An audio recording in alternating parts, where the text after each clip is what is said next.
어렵고 힘든 시기에 또 우리가 위험에 처했을 때 용감한 사람이 있으면 그들을 통해서 위로를 받을 수가 있습니다. 오늘 성경에 나오는 사도 바울이 탄 배가 큰 어려움을 겪었습니다. 풍랑을 만났습니다. 감당할 수 없는, 마치 이르편주 같이 그들이 타고 있는 배가 파도에 밀려서 향방 없이 흘러가고 있는 그런 어려운 때를 그들이 경험하게 되었습니다. 처음 출발은 참 순조로웠습니다. 참 좋았습니다. 순풍을 만났습니다. 그러나 얼마 지나지 않아서 거센 풍랑이 일어나서 그들이 표류하게 되었습니다. 그들의 항해 경험과 배를 어떻게 좀 운항할 수 있는 모든 순환들을 동원했지만 그 거센 유라굴로 풍랑 앞에서 속수무책이었습니다. 그렇게 여러 날 동안, 적어도 15날 동안, 15세 동안 해도 달도 별도 보지 못한 채 그렇게 망망대해를 표류하게 되었습니다. 여러분, 특별히 무슨 항법 장치가 없었던 그 시대에 유일한 나침반 역할을 하는 것들이 하늘에 있는 해와 달과 별이었습니다. 그런데 밤에도 구름이 껴서 깜깜해서 보이질 않고 낮에도 해조차 보이질 않습니다. 모진 비바람만 계속해서 몰아칩니다. 어쩔 수 없이 바람 부는 대로 그렇게 흘러갈 수밖에 없습니다. 소망이 없습니다. 배가 부서지면 부서지는 대로 속수무책으로 그렇게 떠내려가고 있었는데 살 소망이 다 끊어지고 모두 망연자실해서 낙심하고 있는데, 여러분, 그 폭풍우 가운데서 한 사람만은 흔들리지 않았고 담대했습니다. 그가 침착하게 그렇게 그 배에 타고 있는 사람들을 위로하고 격려합니다. 여러분, 바울의 그 침착함과 담대함은 하나님께로부터 온 것입니다. 하나님은 변함이 없으시고 누구도 어떻게 할 수 없기 때문에 하나님을 잇대어 사는 사람들, 하나님을 믿고 사는 사람들은 흔들리지 않습니다. 여러분, 그들이 자랑하는 배도 흔들리고 잠잠했던 바다도 흔들리고 모든 것이 다 엉망이 되었는데 그 엄청난 불안한 환경 속에서 오직 한 분 하나님은 흔들리지 않았습니다. 다른 사람들은 기술을 의지하고 사공을 의지하고 선장을 의지하고 백부장을 의지하고 배를 의지했지만, 여러분, 바울은 하나님을 의지했습니다. 놀랍게도 하나님을 의지한 바울만 흔들리지 않았고 두려움을 넘어서 당당하게 담대하게 그 배 안에 있는 사람들에게 소망을 심어주었습니다. 그들을 격려합니다. 여러분, 처음부터 선장도 선원도 사공도 누구도 바울은 의지하지 않았습니다. 순풍을 따라서 배가 순항할 때도 선장이나 선주나 사공들을 의지하지 않았습니다. 군인들을 의지하지 않았습니다. 여전히 바울은 하나님, 그분이 말씀하신 것을 의지했습니다. 네가 로마도 보아야 하리라 말씀하신 것을 그대로 믿고 그는 로마에 가 있는 꿈을 꾸며 로마에서 전도하는 꿈을 꾸며 그렇게 항해를 하게 된 것입니다. 하나님을 믿었기 때문에, 하나님을 의지하였기 때문에 신분이 제수였지만 거기 다른 사람들에게 위로를 주고 소망을 주고 그들을 안전하게 인도할 수 있었습니다. 여러분, 조건이 아니고 신분이 아니고 소유가 아니고 자격이 아니고 믿음인 줄 믿으시기 바랍니다. 오직 하나님을 믿는 믿음을 가진 그가 그 모든 배 안에 있는 사람들을 안전케 하였습니다. 여러분, 다 이렇습니다. 아무것도 없습니다. 거기서 바울은 모든 것을 지으시고 주관하시고 섭리하시는 분이 하나님이신 걸 확실히 믿었습니다. 끝났는데요, 사실은 끝장이 났습니다. 그래도 바울은 하나님을 믿었습니다.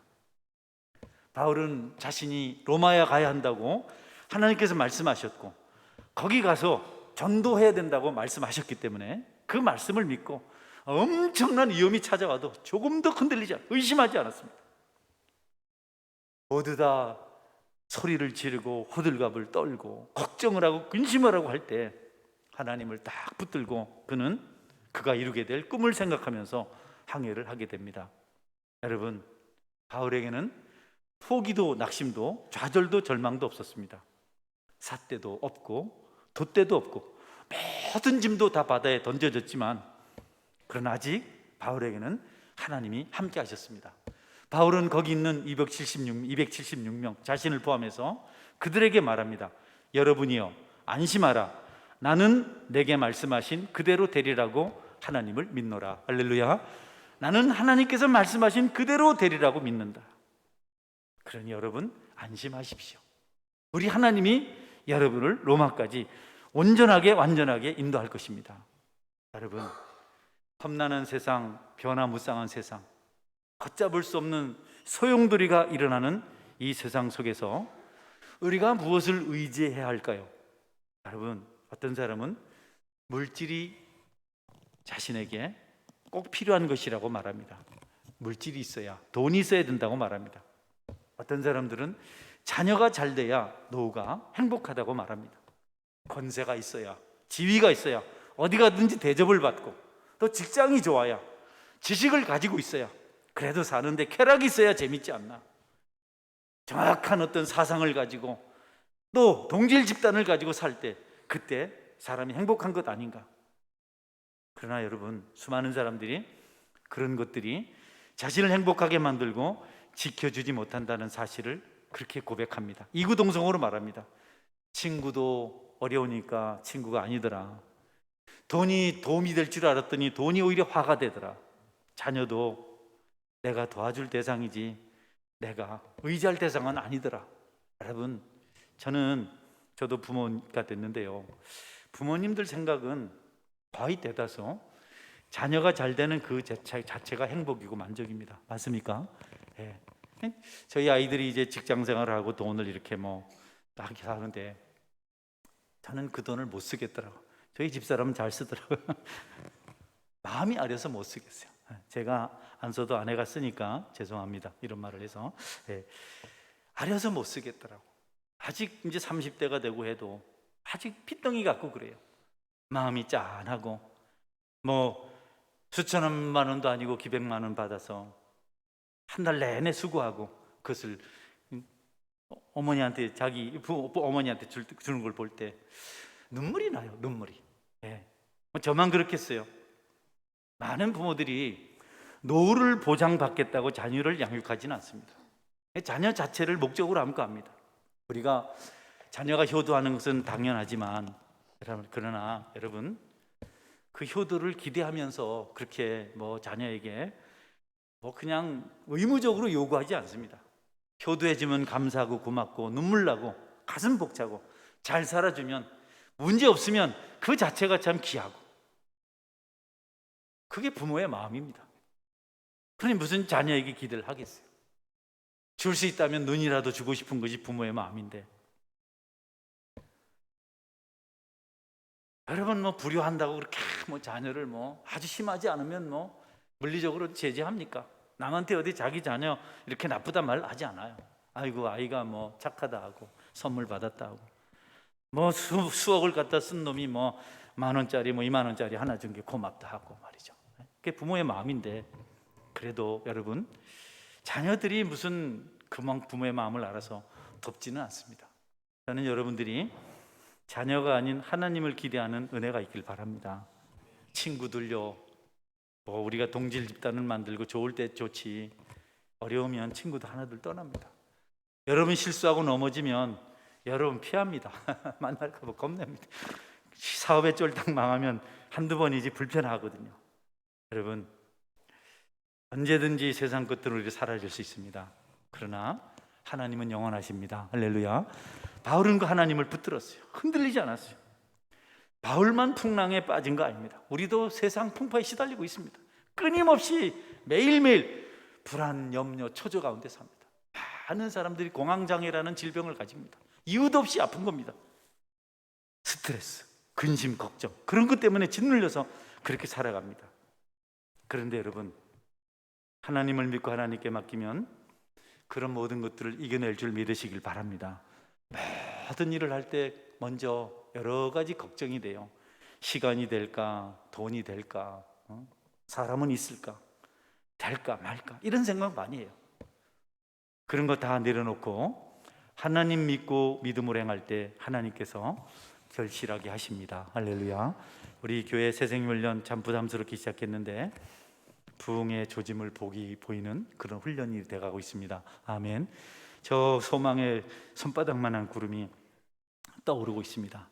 반드시 그것이 은혜의 소낙비를, 축복의 비를 우리에게 쏟아부으실 줄 저는 확실히 믿습니다. 여러분, 믿음으로 행하는 겁니다. 하나님은 바울에게, 바울아 안심하라, 생명에는 손상이 없다. 너와 함께 배에 타고 있는 모든 사람 다 안전하다. 다만 배와 화물을 잃게 될 것이다. 이렇게 말씀하셨어요. 바울은 그 약속의 말씀을 듣고 믿고 큰 파도가 쳐서 배가 종이짝까지 휘날리고 있는데, 그런데 바울이 그 사람들에게 그 말씀을 전하는 겁니다. 욕들을 일이고 매맞을 일인데 그래도 바울은 하나님께 들은 말씀을 그대로 전합니다. 오늘 본문 22절인데 한번 볼까요? 내가 너희를 권하노니 이제는 안심하라. 너희 중 아무도 생명에는 아무런 손상이 없겠고 오직 백분이니라. 예, 현실적으로 안 맞아요. 모든 것이 엉망인데 괜찮다, 안심하라는 겁니다. 아무도 죽지 않을 거다. 배는 없어지고 재물의 손해는 볼지라도 너희들은 죽지 않는다. 그런데 사람들이 그 바울의 말을 믿고 안심합니다. 여러분, 마침내 그들은 풍랑에서 건짐을 받을 수 있었습니다. 하나님을 믿는 믿음의 사람들의 하나님의 말씀이란 능력이 있는 것입니다. 그렇게 배가 정처 없이 떠가다가 누군가 소리쳤습니다. 육지가 보인다. 멜리데라는 섬이 보인 겁니다. 이거는 그야말로 소망 중에 소망이 이루어진 겁니다. 아니, 우리가 어떻게 깜깜해서 아무것도 못 봤는데 우리가 육지 가까이 왔나? 어떻게 된 일인가? 여러분, 그들은 하나님을 생각하지 않고 이제 그들에게 있는 구명정을 생각했습니다. 거룻배, 이럴 때 쓰려고 만들어 놓은 구명보트죠. 사공들이 얼른 그 거룻배를 내려서 자기들이 도망가려고, 육지로 가려고 그렇게 시도를 해요. 도망치려고. 바울이 그것을 보고 백부장에게 말합니다. 한 사람도 배를 떠나면 안 됩니다. 배를 떠나는 순간 그들도 죽고 여기 남아있는 사람들도 다 죽습니다. 가장 중요한 것은 한 사람도 배를 떠나지 않고 여기에 있는 것입니다. 그들을 살리는 것은 구명정이 아니라 하나님입니다 라고 바울이 분명히 말을 합니다. 그래서 백부장이 사공들에게 절대로 그렇게 해서는 안 된다, 도망가서는 안 된다, 함께 있어야 된다. 바울은 구명정을 다 끊어버리라고, 거룻배를 전부 다 바다에 던져버리라고. 여러분, 마지막 남아있는 소망의 배, 그 거룻배가, 구명정이 다 파도에 던져졌습니다. 사공들은 얼마나 불안하고 난색을 표했을까요? 아니, 유일하게 살아갈 수 있는 유일한 길인데, 항구도 없는 곳에 그 작은 배를 타고 가야 되는데 그 배를 없애버린 겁니다. 바울이 그렇게 한 것은 그들을 무사히 육지에 갈 수 있도록 만들어 주실 분이 하나님인 것을 믿었기 때문입니다. 여러분, 결정적인 순간에 정말 가장 중요한 것이 믿음인데요, 자기들이 가지고 있는 그것이 자기들을 구원할 것이라 생각하는데 아닙니다. 하나님보다 더 귀하게 여기는 것은 우상일 뿐입니다. 하나님보다 더 귀하게 여기는 것은 우상일 뿐입니다. 그것이 무엇이든지 하나님은 그것을 절대로 용납하지 않으십니다. 하나님은 자신보다 더 귀하게 여기는 모든 것을 버리라고 말씀하십니다. 이미 천국 가 계신 반태원 권사님은 귀가 잘 안 들리셔서 목소리가 컸습니다. 본인이 못 들으시니까 우리도 못 듣는지라고 큰 소리 얘기했어요. 아주 옛날부터 그러셨어요. 교회에 4대가 함께 나오셨었는데요, 우리 장호 집사님 어머니시죠. 따님이 나오시고 또 딸이 나오시고 또 그 딸이 낳은 아이들이 4대가 있었는데 그 아이들을 참 귀여웠는데 그 자기 딸, 애들한테는 할머니죠. 할머니가 아이들을 좋아하고 그러면 아가 우상이다, 아가 우상이다. 뭔 소리가 들어보니까 아기가 우상이라고. 예배 때도 거기만 보고 말이지, 이렇게 하셔요. 여러분, 하나님보다 더 귀한 것이 없길 바랍니다. 아멘. 우리 출애굽기 20장 3절 4절 볼까요? 너는 나 외에는 다른 신을 내게 두지 말라. 너를 위하여 새긴 우상을 만들지 말고 또 위로 하늘에 있는 것이나 아래로 땅에 있는 것이나 땅 아래 물속에 있는 것에 어떠한 형상도 만들지 말며 그것들에게 절하지 말며 그것들을 섬기지 말라. 아멘. 하나님 외에는 여러분의 중심에 없기를 바랍니다. 위로 하늘에 있는 것이나 아래로 땅에 있는 것이나 땅 아래 물속에 있는 아무 모양의 어떤 형상도 만들지 말고, 여러분, 또 그것들에게도 절하지 말라. 여러분이 하나님보다 더 좋아하시는 것, 특별히 하나님이 싫어하시는 어떤 것들을 행하지 않으므로 여러분이 축복의 사람이 되실 수 있길 바랍니다. 어느 날 모압 왕이 자기 아들 발락을 많은 대신들과 함께 발람이라는 선지자에게 보냈습니다. 그래서 부탁한 것이 우리를 위해서 기도해주고 이스라엘을 위해서는 저주해달라. 그러면 많은 금은보화를 줄 것이고 높은 벼슬을 주겠다. 발람 선지자가 거기 마음이 빼앗겼어요. 그래서 하나님께 기도했어요. 어떻게 할까요? 그랬더니 가지 말라. 그래 다음에는 더 많은 것을 가지고 왔어요. 발락이 발람에게. 그랬더니 또 마음이 또 흔들리는 겁니다. 하나님이 발람의 마음이 이미 흔들린 줄 알고 유혹을 못 이길 줄 알고 따라가라 하셨어요. 따라가는데 거기 가서 내가 시키는 것만 말해라. 다른 거 절대 말하면 안 된다. 여러분, 발람이 이스라엘을 저주하려고 제단 앞에 서면 축복이 나왔어요. 그런데 그렇게 모압 땅으로 가는 여정에 이상한 일이 생겼습니다. 나귀를 타고 갔는데 길을 가는데 나귀가 갑자기 길을 잘 가다 포도밭으로 뛰어들었어요. 포도원에 가서 막 휘젓고 다녔어요. 그러니까 발람이 화가 나가지고 나귀에게 채찍질을 했습니다. 그래도 계속 나귀는 그렇게 하는 겁니다. 포도원을 벗어나서 좁은 길을 가게 됐어요. 포도원 길, 좌우에는 벽이고 길은 좁고 좁은 길을 가다가 나귀가 또 안 가고 좌우로 또 이렇게 흔들리는 겁니다. 그러니 안 가고 자꾸 뻗은거려. 그러니까 발람이 그냥 벽에 부딪혀서 몸이 망가지고 난립니다. 또 채찍질했습니다. 그러니까 나귀가 나중에 풀썩 주저물러 앉아버렸어요. 그러니까 이제는 발람이 막대기로 몽둥이로 나귀를 막 때렸어요. 그랬더니요, 나귀가 갑자기 말을 하는 겁니다. 내가 당신에게 무엇을 하였기에 나를 이같이 3번을 때리느냐. 발람이 말하기를 네가 나를 거역하기 때문이지 내 손에 칼이 있었다면 곧 너를 죽였으리라. 다시 나귀가 발람에게 말합니다. 나는 당신이 오늘까지 당신의 일생 동안 탄 나귀가 아니냐. 내가 언제 당신에게 이같이 하는 버릇이 있었느냐. 이렇게 나귀가 말을 했어요. 그러니까 발람이 아니 없었다. 이렇게 나귀하고 선지자가 둘이 얘기를 하고 있는데 그때 하나님의 천사가 나타난 거예요. 사자가. 보니까 큰 칼을 들고 서 있었어요. 그래서 여러분, 발람이 죽을까 봐 나귀가 이리저리 피하면서 어떻게 살려보려고 애를 썼는데 이 우매한 선지자는 그것을 모르고 나귀를 그냥 그야말로 멍둥이로 모패듯 그래 때린 겁니다. 사자가 나타나서 발람에게 이렇게 말씀합니다. 민수기 22장 31절이한데요.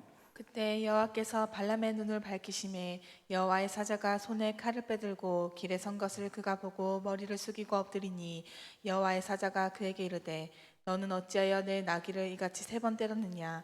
보라, 내 앞에서 내 길이 사악함으로 내가 너를 막으려고 나왔더니 나귀가 나를 보고 이같이 3번을 돌이켜 내 앞에서 피하느니라. 나귀가 만일 돌이켜 나를 피하지 아니하였다면 내가 벌써 너를 죽이고 나귀는 살렸으리라. 아멘. 하나님의 영광을 이해하지 않고 자기 사리 사욕을 위해서 가니까 짐승이 말을 하며 하나님 그나마 살려보려고 그렇게 애를 쓴 겁니다. 제가 이 말씀 좀 묵상하면서 나는 나귀보다 못한 존재가 아닐까, 나는 목사로서 하나님의 영광만 위해 살았는가, 제가 눈물이 나더라고. 내 사리사욕을 취하진 않았는가, 정말 하나님의 영광이었는가. 부끄러운 게 참 많더라고요. 여러분, 하나님의 길을 걸어가시기를 주의 이름으로 축원합니다.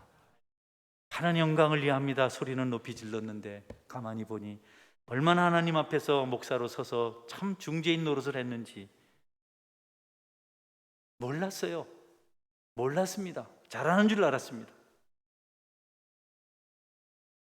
한 번도 거역하지 않았던 나귀가 주인을 거역했습니다. 말까지 했습니다. 하나님께 영광을 돌리지 않고 하나님을 기쁘시게 하려고 하지 않고 부귀 공명의 눈이 벌어버린 발람을 책망하시기 위해서 나귀를 사용하셨고 천사를 보냈습니다. 칼든 천사를. 하나님은요, 우리에게 모호하게 말씀하지 않으십니다. 분명하게 말씀하십니다. 할렐루야. 선인지 악인지 분명히 알게 하십니다. 잘 몰랐어요, 모호해요. 아니요, 하나님 그런 적 한 번도 없습니다. 짐승의 입을 열어서라도 우리를 깨닫게 만들어 주세요. 우리가 넘어지고 쓰러진 다음에 그것이 나쁜 건지 몰랐습니다. 여러분, 아닙니다. 알았습니다. 우리가 악해서, 우리가 죄의 오리엔테이션이 돼버려서 우리가 합리화시켰어요. 다 하는 일인데 뭐 할 수 있지, 뭐 인생 한 번 사는데, 그러면서 우리가 알면서 저지른 죄지. 하나님은 절대 모르게 하지 않습니다. 모르고 그랬다? 아닙니다. 하나님은요, 몇 번이고 알게 하십니다. 기다리시는 방법으로, 경책하시는 방법으로 감히 깨닫게 하십니다. 때로는 사랑하는 아내를 통해서, 짐승 같은 남편을 통해서 말씀하세요. 아내를 통해서 말씀하세요. 여러분, 아내가 호소하거든 하나님 음성인 줄 알고 들으시길 바랍니다. 여러분, 들어야죠. 잔소리 같지만 보고 알잖아요. 남편에게 있어서 가장 전문가는, 남편을 가장 잘하는 전문가는 상담 심리학 박사가 아니고 아내입니다. 아내가 말할 때 여러분께서 듣고 귀 기울이시길 바랍니다. 또 아내 여러분, 평소에 말도 없고 텔레비나 보고 그저 밥만 먹고 하던 남편이 뭐라고 하거든 귀담아 들으시길 바랍니다. 할렐루야. 다 거기는 우리를 잘되게 하시고자 하는 하나님의 섭리가 있습니다. 죄 짓자는 말 아니고야, 나쁜 짓 하자고 하는 말 아니고야, 무엇 때문에 우리를 고통스럽게 하겠어요? 자녀들은 부모님이 말할 때 들으세요. 말하면 잘 들으면 좋겠는데 안 들으니까 그 자녀들이 잘 되는 길에서 멀어지는 겁니다. 교회에서도 저는 여러분들이 말할 때 귀를 기울입니다. 할렐루야. 여러분도 목회자가 설교할 때 귀 기울여 들으시길 바랍니다. 듣는 귀가 있어야 돼요. 그게 지혜입니다. 솔로몬에게 하나님께서 듣는 귀를 주셨다. 들을 줄 아는 것이 지혜죠. 하나님은요, 얼마나 강렬하게 우리에게 선한 길을 알리시는지 모릅니다. 몇 번이고 말씀하십니다. 타락한 예루살렘을 향해서 눈물을 흘리며 말씀하셨어요. 심판받을 것을 단식하셨어요. 마태복음 23장 37절입니다. 예루살렘아 예루살렘아 선지자들을 죽이고 내게 파송된 자들을 돌로 치는 자여, 암탉이 그 새끼를 날개 아래 몸같이 내가 내 자녀를 모으려 한 일이 몇 번이더냐. 그러나 너희가 원하지 아니하였도다. 보라, 너희 집이 황폐하여 버려진 바 되리라. 네, 여러분, 암탉이 날개를 제 새끼 아래 모은다는 거 시골에서 어릴 때 산 사람은 알아요. 가을이 봄이 지나면 막 병아리를 이렇게 부화시켜서 한 20마리씩 이 어미닭이 데리고 다니거든요. 짤짤짤 자라는데 하늘에서 그림자가 싹 지나가면요, 어미닭이 갑자기 긴장을 하고 날개를 쫙 펴면요, 그 많은 병아리들이 그 날개 속으로 다 들어와요. 그래서 그냥 병아리 머리가 나왔다 들어왔다, 얼마나 그 장관이 어떻게 다 들어간지 모르겠습니다. 그렇게 어미닭이 자기 새끼를 날개 아래 품은 같이 내가 너희들을 얼마나 사랑하고 얼마나 그렇게 아끼고 보호하는 줄 아느냐. 근데 너희들은 몰랐다. 너희들이 외면했다.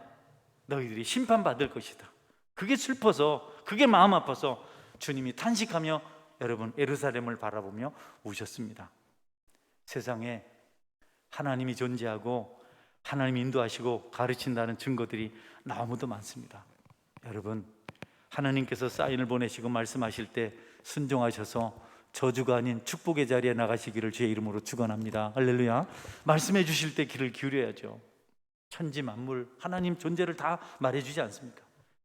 누구의 솜씨 같아요? 하늘의 별이 저절로 생겼다고 생각하세요? 해가 저절로 생각하십니까? 어쩌다가 생긴 겁니까? 지구도 어쩌다가 생겼습니까, 여러분? 들의 꽃은 어떻습니까? 어쩌다 그래 피었을까요? 아닙니다. 하나님이 창조하셨습니다. 할렐루야. 하나님이 만드셨어요. 그걸 보고서도 하나님의 존재를, 어떻게 세월이 지나니까 별이 하나 생기고 태양이 하나 생기고, 어떻게 지구가 하나 생기고, 어떻게 꽃이 하나 생기고, 조금만 생각해 보면 하나님이 창조하셨다는 것 외에는 확실한 답이 아무것도 없습니다. 아무것도 다른 것이 없습니다. 옥수수 한 통에 알이 350개에서 700개 달린답니다. 옥수수 씨알을 하나 딱 심으면 옥수수가 자라나는데요, 잘 된 옥수수는 3통 정도가 달립니다. 제가 어릴 때 보니까 뭐 2통은 뭐 기본으로 달려요. 여러분, 옥수수 씨알 하나 심었는데 옥수수가 거기서 2,000알이 생기는 겁니다. 적으면 1,000개가 생기는 겁니다. 저절로 됩니까? 이게 저절로 이래 됐을까요? 여러분, 하나님이 만드신 줄 믿으시기 바랍니다. 그럼 하나님 계신 겁니다. 하나님 계신 겁니다. 다른 데 아무 데도 없어요. 우리가 비교 종교학을 공부해 보면 불경에 이런 거 안 나옵니다. 뭐 유교전, 뭐 성냥 뭐 이런 거 조금 이래 보면 거기 이런 거 안 나옵니다. 성경만 하나님이 만드셨다. 여러분, 하나님이 살아 계십니다. 벽시도요, 하나를 딱 심으면 그게 가지를 3개 정도 이렇게 생성을 해요. 그래서 우리가 모판에 벽시 하나 심으면 아마 이 정도 뭐가 자라죠. 이걸 뽑아서 다시 한 3개, 4개 정도 심습니다. 그래서 하나에 3가지 정도 이렇게 다시 나요. 그러니까 4개를 심으면 4, 4, 16, 16개가 돼서 이렇게 벼가 되죠. 그걸 베는데요, 그 벽시 하나알이 이제 심어져서 올라오는 이삭 하나에 167개 씨앗이 생겨요. 벼가 생겨요. 그러니까 세대공이 올라갔기 때문에 한 500여 개가 생긴 겁니다. 이런 엄청난 수학, 이런 거, 분열의 법칙, 이거 뭐 저절로 생겼어요? 거기 벽시 안에 그런 유전자가 들어서 하나님 그렇게 만들어서 그렇게 되신 줄 믿으시기 바랍니다. 누가 하나님이 없다 그래요? 어떻게 자연이 그렇게 됐다 그래요? 여러분, 하나님께서 우리에게 주신 것 보세요. 얼마나 넉넉한가. 우리가 매일 호흡하잖아요. 날 때부터 계속 산소를 먹었는데, 먹는다 하죠. 산소가 아직도 넉넉합니다. 아멘. 하나님 주신 것은 부족함이 없어요. 너무 풍성해요. 물 오염되고 그랬지만 80억 인구가 먹을 만합니다. 아멘. 예, 무엇 하나 궁핍함이 없고 하나님께서 주신 것들은 풍성합니다. 여러분의 수명도 하나님께 주신 줄 알고 최선을 다해서 수명대로 사시기를 주의 이름으로 축원합니다. 죽겠단 말 하지 마시고 공갈 치지 마세요. 안 죽을 거면서 죽겠다 그러고 불로장생도 꿈꾸지 말고 하나님께서 정하신 만큼만 하시면 여러분은 가장 풍성하고 행복한 삶을 사는 것입니다. 하나님께서 우리에게 모호하게 말씀하지 않으세요. 분명하게 말씀하십니다. 그런데 우리가 외면합니다. 여러분에게 죄를 지적할 때, 잘못을 말할 때, 갈 길을 보여줄 때 여러분이 외면하지 말고 거기 아멘하고 순종하면 여러분에게 놀라운 복이 있습니다. 하나님께서 생육하고 번성하고 땅에 충만하라고 그렇게 말씀하셨는데 여러분, 동성이 부부가 되는 것이 웬 말입니까? 우리는 상상이 안 돼요. 어떻게 같이 살지 궁금하지도 않아. 생각만 해도 소름부터 끼치고 밥맛이 없습니다. 하나님의 질서를 거역하고 하는 일이 그런 겁니다. 그게 자유입니까? 그게 기쁨입니까? 여러분, 하나님 살아계시고 하늘을 위해서 일하시고 오늘 섭리하신 분이십니다. 바울은 구명보트를 바라보지 않았습니다. 그 생명선이라고 말하는 그 거룻배를 바라보지 않았습니다. 단호하게 끊어버렸습니다. 마지막 남아있는 그 배의 소망입니다. 그거 없으면 안 됩니다. 사공들은 너무 잘합니다. 근데 그걸 내려놓으라 하는 거예요. 군인들이 죄수를 죽여야 된다고, 도망치면 안 된다고 바울이 살려두라고, 하나님이 그들을 붙드실 거라고. 교회는 뭐 하는 곳입니까? 이 살아계신 하나님을 증거하는 곳입니다. 이 하나님을 믿는 곳입니다. 여러분에게 믿음이 있고 이 하나님을 증거하는 은혜가 있기를 바랍니다. 교회에서 회개하고 용서받고 구원받는 기적이 날마다 일어날 것이 교회입니다. 그것은 우리가 중요하다고 하는 어떤 것을 포기하고 하나님을 붙들 때 가능한 것이다. 사르밧 과부 이야기 아시잖아요. 선지자가 찾아와서 내게 떡을 달라 하니까 사르밧 과부가 말합니다. 없고요, 아무것도 없고요, 조금 밀가루 남아있고 조금 기름 남아있는데 우리가 마지막 생명을 연장을 마지막 먹을 것입니다. 내 등에 업힌 아이와 나하고 이것을 먹고 생명을 조금 연장하고 먹는 기쁨 그거 누리려고 합니다. 사르밧 과부는 많은 설명하지 않았습니다. 누구나 보면 알거든요. 어미 등에 엎여 있는 피골이 상접한 그 어린아이 보면 누구라도 사람이라면 그거 빼앗아 먹을 생각 안 할 줄 알아요. 이렇습니다. 우리 처지가 이렇습니다. 그런데요, 선지자가 끝까지 나보고 내가 먼저 먹게 해달라. 내가 먼저 먹게 해달라. 하나님의 뜻이다. 여러분, 배고파 죽을 지경인데 마지막 양식입니다. 이거 죽으면 죽었지 놓지 않아요. 농부들이 벽실을 베고 굶어 죽어도 벽실은 안 먹는답니다. 우리가 이 여인의 믿음을 얼마나 귀하게 여기게 될지 모릅니다. 가장 소중한 것을 하나님 말씀대로 선지자에게 드렸는데 그날부터 통에 가루가 닿지 아니하고 병에 기름이 닿지 아니하는 축복을 누릴 수 있었습니다. 여러분의 소중한 것이 무엇입니까? 마지막 남아있는 생명같이 값진 것이 무엇입니까? 자존심인가요? 지식인가요? 소유인가요? 하나님께서 원하시면 그것들 내려놓으시기를 주의 이름으로 축원합니다. 그 다음에 기적이 일어납니다. 여러분에게 정말 소중하고 가장 값지고 이건 절대로 실망시킬 수 없고 이건 절대로 빼앗길 수 없고 이거는 절대로 놓치올 수 없고 직장일 수 있고 아내, 남편, 친구 뭐 이런 것 저런 것 있을 겁니다. 그런 것을 내려놓고 주님께 예배하고 주님께 나올 때 여러분에게 은혜가 임하고 축복이 임할 줄 믿으시길 바랍니다. 그래서 믿음이 필요합니다. 믿음으로 해야 합니다. 바울은 믿음으로 모든 일을 했습니다.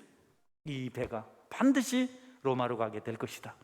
하나님이 내게 로마도 보리라고 말씀하셨고 거기서 복음을 증거하라고 말씀하셨다. 믿음은 뜨겁게 타오르는 용광로 속에서도 존재하고 생명을 구합니다. 여러분, 믿음은 홍해 한가운데 길을 내고 물속을 지나 육지로 나가게 만드는 것입니다. 믿음은 태풍을 넘어서 여러분 평강의 땅으로 항해하는 능력을 선물하는 것입니다. 일어난 자, 무지한 자, 박식한 자, 강한 자, 약한 자, 건강한 자, 병든 자 모두에게 믿음이 필요합니다. 여러분, 살아계신 하나님을 붙드시고 하나님께로 나가시길 바랍니다. 배가 아닙니다. 돛대가 아닙니다. 물질이 아닙니다. 삿대가 아닙니다. 나침반이 아닙니다. 하늘의 별이 아니고 달이 아니고 해가 아닙니다. 믿음입니다. 하나님 말씀하신 그대로 될 줄을 나는 믿노라.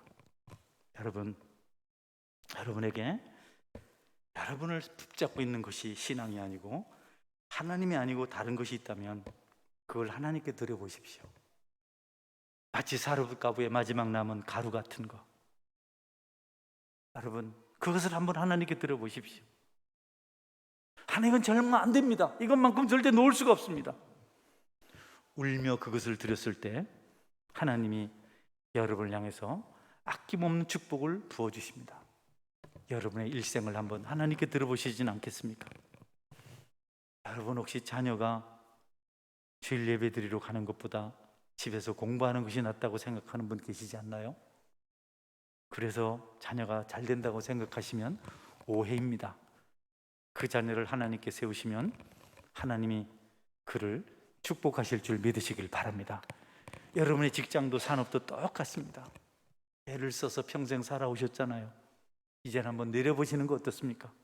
하나님께 한번 개인적으로 단독적으로 만나서 하나님 이것을 하나님께 드립니다. 여러분의 인생의 바닥이 보일 때 소중히 여기는 나머지 하나 그거를 하나님께 드린다면 향유를 옥합을 깨뜨려 드린 마리아의 축복을 여러분이 누리실게 될 것입니다. 하나님은 믿는 자에게 말씀하신 그대로 이루시는 분이십니다. 이 하나님이 저와 여러분의 하나님이 되시기를 주의 이름으로 축원합니다. 아멘. 같이 기도하겠습니다. 하나님 믿고 살길 원합니다. 환경이 이렇고 저렇고 문제가 이렇고 저렇고 그게 아니고 하나님 딱 붙들고 여러분 뭘 소중히 여기고 있나요? 그것이 하나님보다 귀하게 여기지면 그것은 우상입니다. 그것도 내려놓으십시오. 그때 하나님께서 여러분을 위해서 일하십니다. 그런 축복을 꼭 경험해 보실 수 있길 바랍니다. 얼마나 좋은 곳을 찾아서 얼마나 많은 수고를 해오셨습니까? 허리가 굽도록 연골이 상하도록 얼마나 애써 오셨습니까? 이제는 한번 주님을 의지하시면 어떻습니까?